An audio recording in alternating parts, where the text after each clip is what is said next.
Hello, folks. Just back in the shop. It's how I earn my bread and butter. Commercial fishing.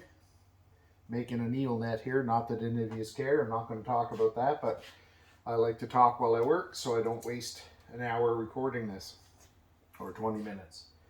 And as I've said before, if you want slick videos, this is not the one for you.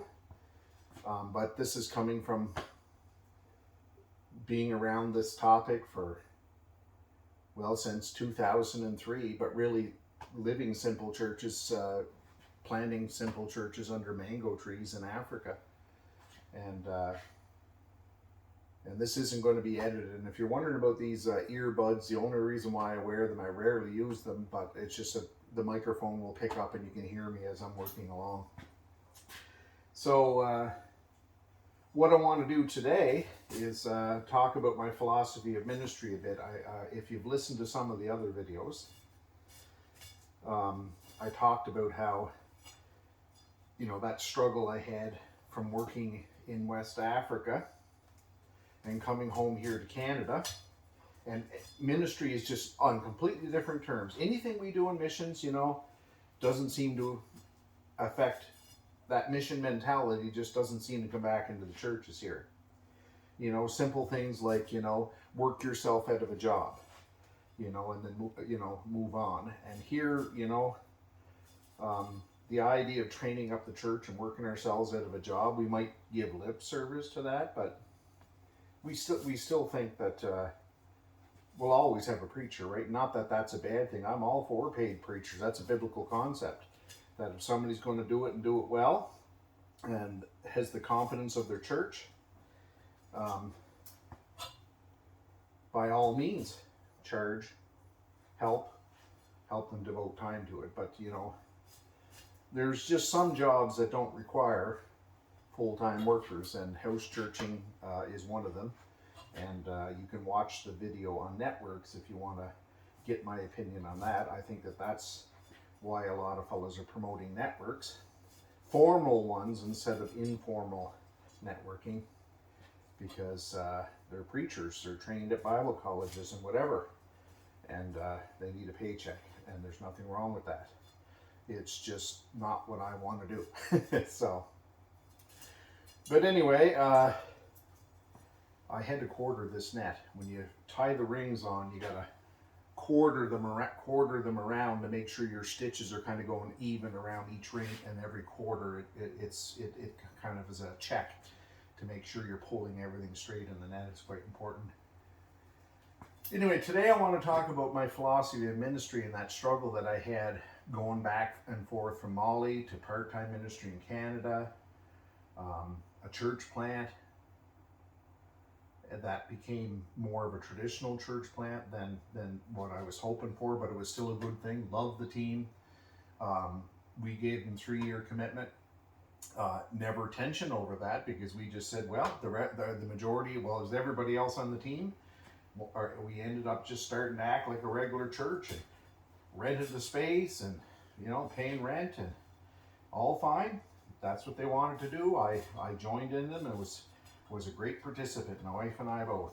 And actually that last church plant was, some of the exciting, most exciting stuff that I think we were a part of on the Canadian side. I had a great first church over in Letite, New Brunswick, my first year, and we have tremendous fond memories of that. And we've never had a bad church experience, and anyway, and so I can't say as we're doing this because, we've been used bad. And I've never had a meeting in all the years I was in ministry where the elders were complaining to me about something. Never happened, because, there was, there's always things people like to do to waste their time, to try and grow a church, do gimmicks and stuff. I never had much patience for that, but if they wanted to do it, I'd do my part. Never said much about it. And, but anyway, when I got back here, 2, 3, working ourselves out of a job. Who talks like that in Canada at a church where you train up the locals so well that they're able to preach and teach and they don't need you anymore? Nope, that just doesn't even if you train up a few elders, the idea is you'll hire a guy to do a big bulk of that work anyway. Seems to be the mentality. And so when I come home to part-time ministry looking at this stuff and changing gears, getting on the plane and going to Mali and working over there, grinding gears to come back and plug into something here when I was back here. Because I worked in Mali 4.5 months a year because the people group I worked with were behind a floodplain, and you couldn't get in there. You had to take three dugout canoes in rainy season to get there, and if it rained, sometimes you'd be stuck out there for 6 or 8 weeks. And so we just went over in dry season and worked with them, and that enabled me to their rainy season when they're all planting crops. They're one crop a year just south of the Sahara Desert there. They're so busy, they don't have time. They're in survival mode. That's their survival time. Get the crops in, get them growing, and that's all they've got for the rest of the year. They get one little short rainy season. And so we said, well, we'll not come and bother you during rainy season. I'm in a fishing family, and I can work at my fishing. And by the time my seasons are done and the winter's encroaching on us, the seasons are all fished and done, I can come over at the end of your harvest. And they said that's great, and that's why we did that pattern. There were a people group that just, unless you wanted to go out there and get locked way out there for long periods of time, they didn't need a full-time missionary. And a lot of the churches over there shut their Bible studies and Sunday school classes and stuff down during planting season anyway. They just would have a Sunday service because people were, like I said, were in survival mode, and they had to work there. So anyway, so I was there, get on the plane, grind gears to get started there, and then come home.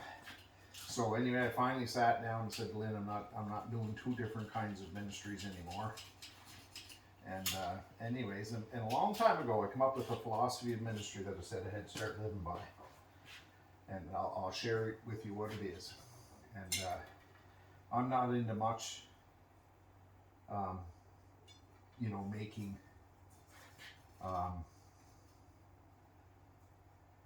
this idea of making vision statements and mission statements and stuff. It's just like, okay, whatever. We all know what we're supposed to be doing anyway. And I think, whatever, more power to you. I'm not going to condemn it. Just saying, doing it. So I come up with a philosophy of ministry that I applied to Ivory Coast, to Mali, and then started applying to Canada in around 2008.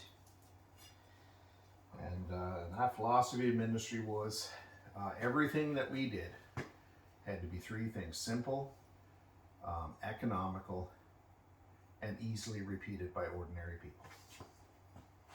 And we worked with a lot of illiterate people, couldn't read and write, and some of the leaders we trained in Ivory Coast couldn't read and write. They became literate by us working with them in leadership programs. And in Mali, in the bush, very, very few women and not very many men can read and write. And so we had to have something that they could just kind of repeat on the fingers of their hand and easily, that whatever we do as a church and as a mission, I mean as an on mission, not a mission agency or organization, had to be simple, economical, and easily repeated. And simple was, you didn't have to have a 5-page manual to train people in it. Just some basic Christian teaching out of the scripture would get them on point to seeing what it is that we as Christians are about and to do. Keep it simple. Do simple things. Economical. We didn't pay pastors to serve churches. We felt that if there was to be a minister to be paid, the local church should pay it, because who we might pick probably wouldn't be who they would pick. And they can fool us missionaries, but they can't fool the local people. They'll support who they choose, And if they're excited about it, they'll they'll dig deeper. And when the church was to the place where they wanted to support leaders, we said more power to them. We said, you're going to make that choice and you're going to support it. Because here's the thing, they would pick a guy and say, oh yeah, we think he's great, as long as we're going to pay for it. They'd put up with it.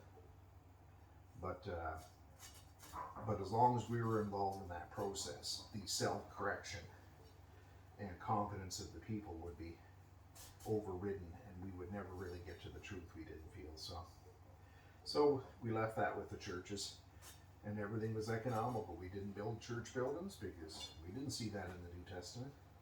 Kept the funds for helping the brothers and sisters, the poor, medical expenses for each other, basic mud hut churches, and they built it according to their means. We didn't build it.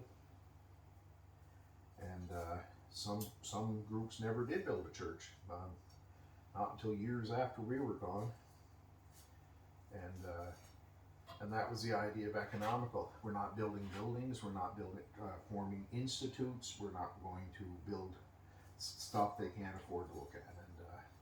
And every missionary in the world that went to Africa, and every mission in the world went to Africa, has said, well, we're going to start this and then hand it over to the locals. And the dirty little secret is that do you know how many ministries have been started by Westerners in Africa that got turned over completely financially and supported by the local churches?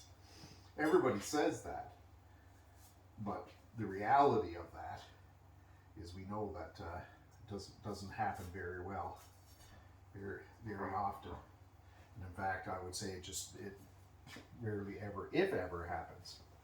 So keep it simple, economical, because if these people are the ones that are going to be leading it, if my voice is even involved in financial decisions, it just becomes of a different nature, and there's just no way that we'll fund it in a way that the nationals and the locals will. And so these things never become things the local church takes over. If they do, it's only a name only. They have African leadership, and all the money's coming from elsewhere, and that's fine if you can get it. But most African churches can't have that access, and I don't necessarily think working outside of a means of the local people is very smart nor wise. And so we kept it economical. We didn't throw money around. We didn't live like Westerners in a lot of these places. And in Mali, we didn't even have a car. We took motorcycles out to the bush. Chinese motorcycle, $1,000 motorcycle is what me and my wife drove on to get around doing our work. And lived very, very simply. Didn't even have power at the first place. Well, then they ran it in. Outdoor toilet and stuff and things like that. But we kept it economical. And the last thing is easily done by ordinary people. Simple, economical, easily repeated by ordinary people. And some of the churches, well, actually the last church that I planted in Ivory Coast in the early, 2005, 6, was planted by an illiterate widow who invited us to her house. We went out looking and talking to people, told them we're looking for a place to do Bible studies, and we went to probably 100 huts, and said everybody nodded their head and said, "Oh, that's great," and never got invited. And then this one lady, widow's house we went to, she said, has anybody invited you? And she said, and I said, no. And she said, well, you're coming to my house. And that's quite a story, but I know lots of illiterate women who have been the foundation for starting a church. And she's the one rallying the people, before the teachers come, and getting things moving before the teachers come each week after the church was started. And, a church planning strategy shouldn't be 100 or 200 page manual and $10,000 worth of training from a consultant.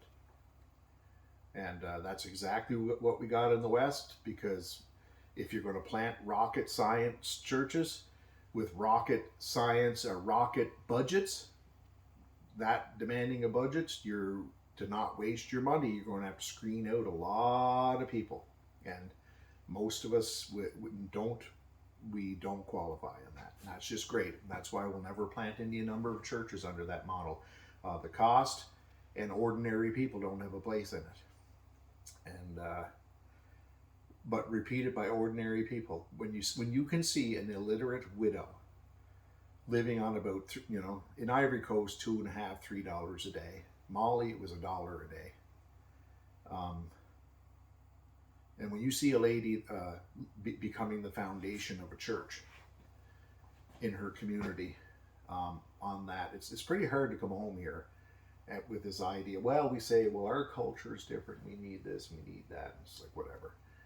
And so that's a philosophy of ministry that I follow in ministry, and I think house churches have done very well at enabling us to do that and follow through on that. And so you don't have to follow that. You don't have to agree. I'm not selling house churches. It's just, you can either decide to do it or not. And I don't sell. I have never ever told. I have never ever gone to somebody and said, I think you should start a house church. I've told people about house churches early on. Now I don't even bother. That's why you never see videos like this from me for the last 20 years. Is because most people can't see it, and a lot of people aren't going to buy into it, and then this idea you've got to sell it to the traditional churches here in your church fellowships, and it's just like, yeah. I can remember the best advice I ever got early on was, Andy, don't try to convince people it's good. Don't try to convince people that it's biblical, because it is. House churches in the New Testament time, for Pete's sake. Don't need to sell that at all. It's just the fact. And but what he said was, Andy, just don't try to convince people and defend yourself, and just go live it. And that was the best piece of advice I ever got right there. Just go live it. And so anyway, if this is starting to tickle your fancy, and you want to do something that really grows yourself and a few other people have the same heart, well, maybe you just need to go live it. And that's my other piece of advice for you. Whatever you do simple, economical, and easily repeated. And definitely,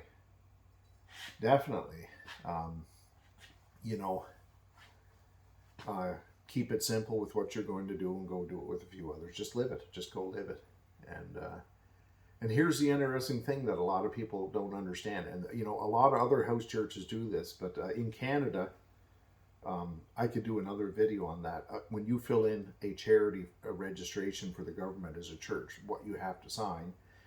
And there's a few things in there that we won't sign anymore in order to get it.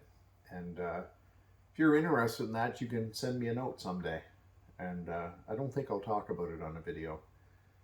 And our house church is not registered as a charity.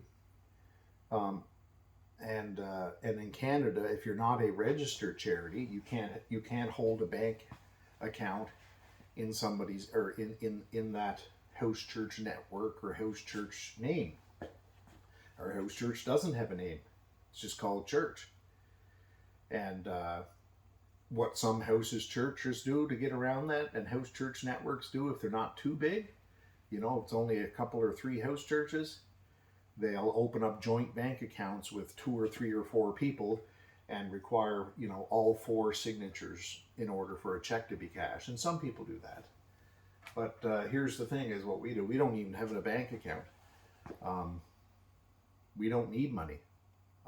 Remember that other video I posted where I said, once you realize that church planting and and discipleship is basically free, things change. We've had, recently in the summer, we had a missionary from Africa. We invited up from the States and paid their way up here. And our biggest goal was we wanted the kids in our house church to know missionaries and see real live missionaries and missionary kids, and remember when they grow up about when that missionary came to our church, and I remember that missionary kid, and just to get to know missionaries. We're getting in a day and age up here in our churches. I mean, we have so few said from our churches now. We're literally in a case where some Christians could go to church and never meet a missionary in our churches, and short termers, yeah, and but that's a whole different ball game that I could talk about another day.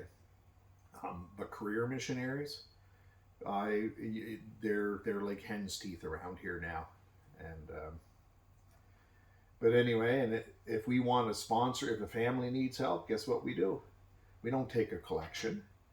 And when Paul says, take a sum of money and set it aside for the church, well, don't forget the context of that passage is raising money for poor saints in Jerusalem. There's nothing in that passage that says about taking a collection for the administration or the running of that local church. I'm not saying that didn't happen, because if they paid traveling evangelists, they'd have to have some money. But how did they collect it? Was it held? Or was it set aside by the individuals? And when Paul came, it was all handed over, at once. And did they put it together with one person so it was ready to hand to them when they came? Did that happen in advance, weeks, months in advance? Or did that happen, Paul was arriving on Sunday, on Saturday, everybody took the money they set aside for the last 3 months for the poor Christians in Jerusalem and handed it to George and Stephanas in the church on Saturday, so that when Paul arrived, they were able to do that, and instead of having 15 or 20 families or 30 families from the various house churches around Corinth coming in and handing that in. Is that how they did it? Could be. But that passage doesn't say a lot.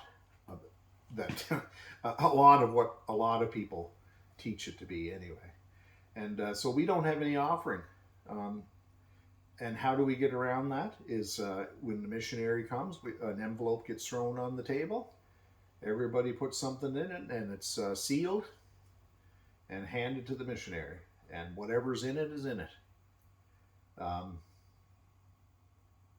Somebody has need. We don't wait till Sunday to do it. If it becomes known on Sunday, we don't take an offering for it. People can pull out their checkbooks and write a check direct. If there's a missionary you want to support, they have funding structures. Write a check direct. There's no salary for me. I'm self-supported. And so all of that money and those resources stay with the people. And you were saying, oh, well, they won't give it if you don't collect it and whatever else. So yeah, they give it. Everybody has to do it in their own way. And I think a part of the stewardship, I had one person say to me one time, well, if you don't give it up to the church, you're not really giving it up to God.